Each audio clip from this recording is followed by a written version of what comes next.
Take Mahindra के भी नतीजे जो आए हैं सर वो काफ़ी मिले जुले हमने आते हुए देखे हैं, लेकिन साथ ही परसिस्टेंट के नतीजों की अगर हम बात करें उम्मीद के मुताबिक यहाँ पर दिखाई दिए हैं। पूरे आईटी सेक्टर पर जाने से पहले अगर आप अपनी रणनीति बता दें और अपना टेक बता दें।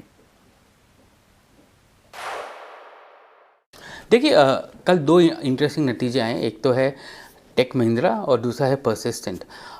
टेक महिंद्रा पहले ले लेते हैं कि नंबर टॉप लाइन ऊपर था 1.6%, सीसी कांस्टेंट करेंसी ग्रोथ था, एक्सपेक्टेशन 0.9 का था सॉरी। तो उसके वजह से हमने देखा कि टॉप लाइन अबव एस्टिमेट आया, मार्जिन्स भी ऑलमोस्ट इन लाइन आए 12.1% के मार्जिन है वहाँ पर, और बट पैट था बिलो एक्सपेक्टेशन।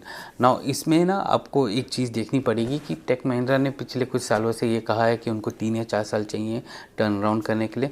FY27 का उनका टारगेट है कि मार्जिन उनके 15% होंगे, अभी 12% पे हैं मार्जिन क्वार्टर के। और अगर हम उसको देखें तो आज के डेट में ऐसे लगता है कि ये जो टारगेट उन्होंने सेट किया है FY27 का, वो काफ़ी चैलेंजिंग होने वाला है उनके लिए, क्योंकि वो FY27 में ये शायद ना मीट कर पाएँ।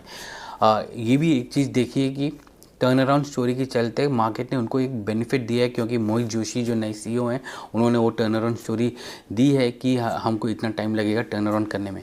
पर आज के डेट में भी ग्रोथ जो है उनका बाकी IT peers से बहुत कम है। वो एक चीज़ है जो अभी स्ट्रीट को बहुत तंग करेगी, स्पेशली इस क्वार्टर के बाद।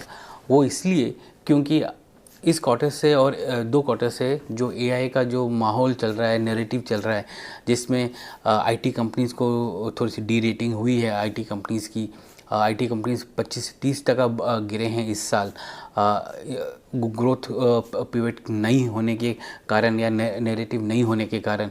वो एक बड़ा चैलेंजिंग होने वाला है टेक महिंद्रा के लिए। क्या टेक महिंद्रा यहाँ से बढ़ेगा? मुश्किल लगता है, क्योंकि कोई भी स्ट्रीट एनालिस्ट इसको उतना टारगेट नहीं दे रहा है, बट घटने के लिए चांसेस ज़्यादा हैं अगर वो टारगेट अपना मीट नहीं करता है। और ये कारण ये है कि FY27 का जो टारगेट है ग्रोथ, उनको उसको मीट करना पड़ेगा, तब जाके वो स्ट्रीट के एस्टिमेट में बैठेगा।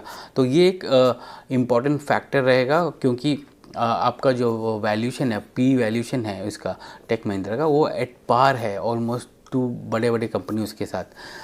HCL टेक ले लीजिए या बाकी कंपनीज ले लीजिए जो इसी रेंज में है।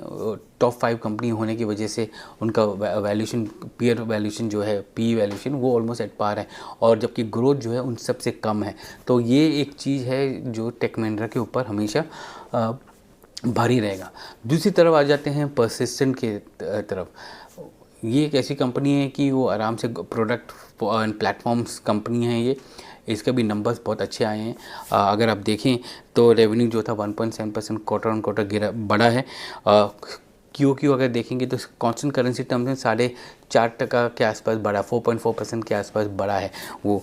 और जो इनका जो एबिट मार्जिन है वो भी एक्सपैंड हुआ है क्वार्टर ऑन क्वार्टर टू 16.3%। तो यहाँ और प्रॉफिटेबिलिटी भी ठीक ठाक दिख रही है यहाँ पर जो मेट्रिक्स जो आपको देखना है वो ये है कि इन्होंने भी एक टारगेट दिया है FY27 का कि हम अपना जो रेवेन्यू है $2 बिलियन करेंगे FY27 में। आज के डेट में इनका जो TCV है, जो कि कॉन्ट्रैक्ट वैल्यू है, वो $500 मिलियन के आसपास रहा है हर क्वार्टर में। मतलब कि अगर लास्ट 12 मंथ का ट्रेलिंग भी देखेंगे तो $2 बिलियन के उसमें चल रहा है, रन रेट में चल रहा है। तो ये यहाँ पर स्ट्रीट थोड़ी सी ऑप्टिमिस्ट है कि ये FY27 का जो टारगेट है $2 बिलियन का, वो मीट कर लेगा with better margins which is there. So वो दो जो चीज़ें हैं, एक टेक महिंद्रा है और एक परसिस्टेंट है, और ये दोनों जो हैं आज देखने को मिलेंगे कि कैसे इनमें शेयर्स मूव करेंगे। परसिस्टेंट पॉजिटिव रहना चाहिए और टेक महिंद्रा थोड़ा सा म्यूटेड रहना चाहिए। एब्सोल्युटली।